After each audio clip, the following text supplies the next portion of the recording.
ফজরের নামাজ পড়ার আগে আপনি বাসার থেকে 2 রাকাত সুন্নত করে আসতে পারেন, এটা আরেকটা ভালো আমল। কারণ নবী সাল্লাল্লাহু আলাইহি ওয়াসাল্লাম সুন্নত নামাজগুলো কি করতেন? বাসায় পড়তেন। এতে বাসার মধ্যে বরকত হবে, শয়তান দূর হয়ে যাবে।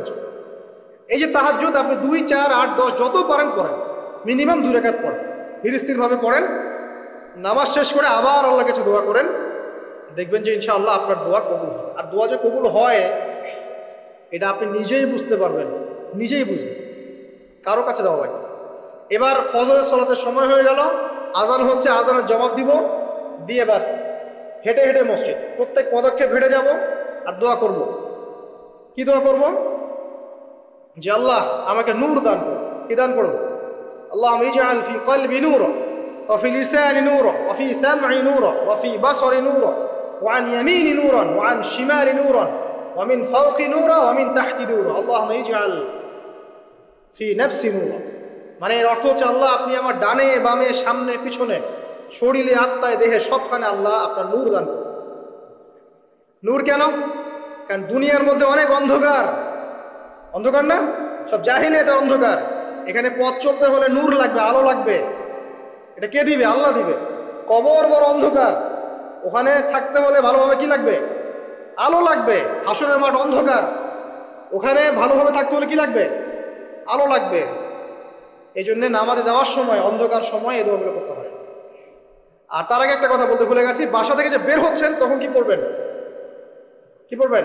বিসমিল্লাহি তাওয়াক্কালতু আলাল্লাহ ওয়ালা হাওলা ওয়ালা কুওয়াতা ইল্লা বিল্লাহ।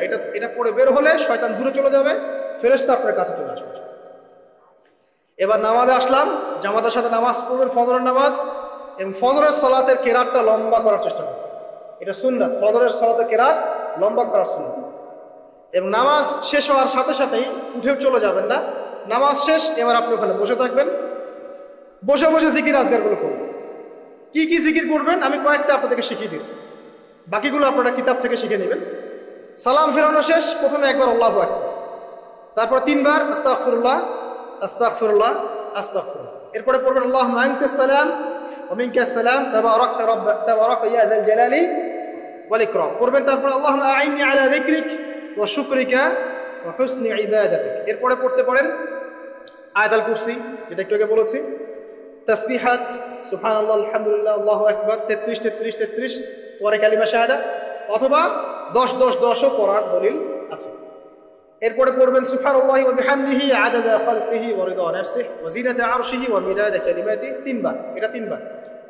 তারপর 3 কুল 3 বার করে, সূরা ইখলাস 3 বার, ফালাক 3 বার, নাস 3 বার, সূরা হাশরের শেষ 3 আয়াত একবার। এরপরে পড়বেন সাইয়্যিদুল ইস্তিগফার, মানে সমস্ত ইস্তিগফারের শ্রেষ্ঠ ইস্তিগফার। এটা কোনটা? কোনটা?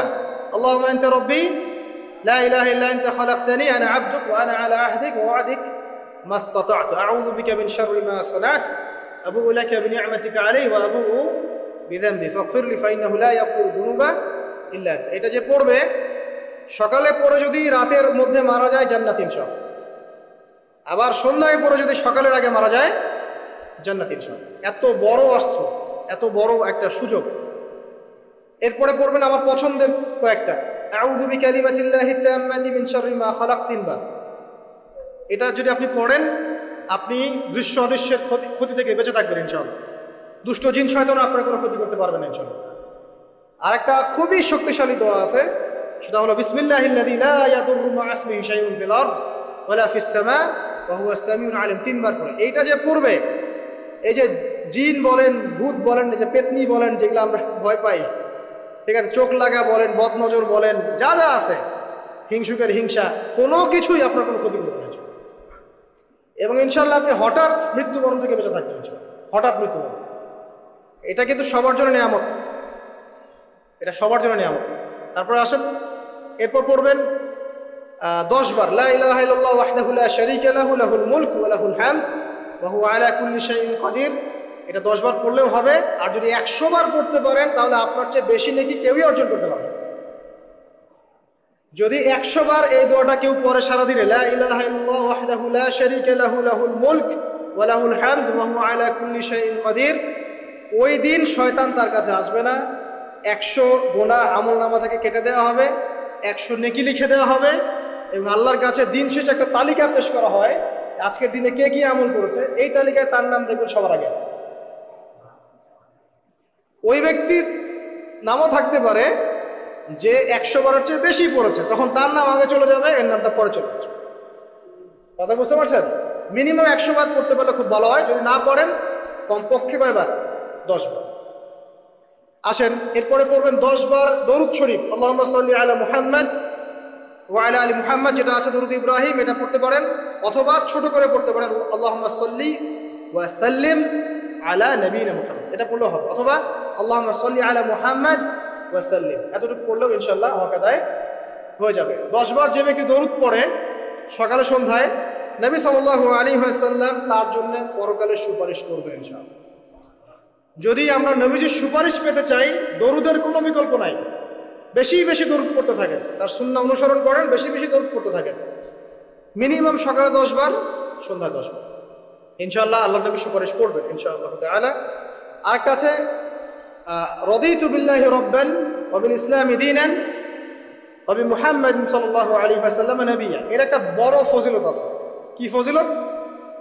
যে ব্যক্তি এই দোয়াটা সকাল সন্ধ্যা 3 বার করে পড়ে, কিয়ামতের মাঠে আল্লাহ পাকের উপর হক হয়ে যাবে, ওয়াজিব হয়ে যাবে, আল্লাহ ওই ব্যক্তিকে সন্তুষ্ট করে দিবেন ইনশাআল্লাহ। সন্তুষ্ট করে দিবেন মানে কি? ইনশাআল্লাহ সে জান্নাতে যাবে। আরেকটা আছে, এটা বলে শেষ করি, হাসবি আল্লাহু লা ইলাহা ইল্লাহু আলাইহি তাওয়াক্কালতু ওয়া হুয়া রাব্বুল আরশিল আযীম, এটা পড়তে হবে 7 বার। কয়বার? 7 বার। তাহলে কি হবে? আপনার দুনিয়া আখিরাতের যে চাওয়া পাওয়াগুলো আছে, এর জন্য আল্লাহ পাকি আপনার জন্য যথেষ্ট হয়ে যাবে, কাউকে লাগবে। এইগুলা ফরজ নামাজ, মানে ফজরের নামাজ জামাতে পড়ার পরে বসে বসে এইগুলো করতে থাকবেন। যদি দোয়া আগে করা হয়, নামাজে মোনাজাত যেটা হচ্ছে আমাদের সমাজে, এটা যদি আগে করে ফেলা হয়, তাহলে দোয়ার পরে বসে থাকবেন, বসে বসে এগুলো করতে থাকবেন। যদি পড়েন ইশরাকের নামাজটা পড়ে মসজিদ থেকে বের হতে পারেন। ইশরাকের নামাজ মানে ফজরের সূর্য উঠে যাওয়ার পরে 2 রাকাত নফল পড়ে যে ব্যক্তি যাবে বাসায়, মানে প্রথমে ফজরের নামাজ জামাতে পড়েছে, জিকির আজগার করেছে, ইশরাকের সময় হয়েছে, নামাজ পড়ে বের হলো, এই ব্যক্তির আমল নামায় একটা কবুল হজের নেকি দেওয়া হবে, একটা কবুল উমরার নেকি দেওয়া হবে। এগুলো খুবই সহজে আমল করা যায়। এরপরে আপনি বাসায় ফিরে গিয়ে বা মসজিদেই কোরআন তেলাওয়াত করবেন। আমরা কোরআন তেলাওয়াত করব, কোরআন তেলাওয়াত করবেন 1 পারা, 1 পারা পারেন না অর্ধেক পারা, অর্ধেক পারা পারেন না 5 পৃষ্ঠা, 5 পৃষ্ঠা পারেন না কমপক্ষে 1 পৃষ্ঠা পারবেন না, 1 পৃষ্ঠা করে হলেও প্রতিদিন কোরআন তেলাওয়াত করতে হবে। পারবেন না ইনশাআল্লাহ? প্রত্যেক হরফে 10 নেকি পাবেন, কোরআন আপনার পক্ষে সুপারিশ করবে ইনশাআল্লাহ, এবং এই কোরআন আপনাকে ছায়া দিবে, সূরা বাকারা আলে ইমরানের মতো ছায়া দিবে কিয়ামতের মাঠে।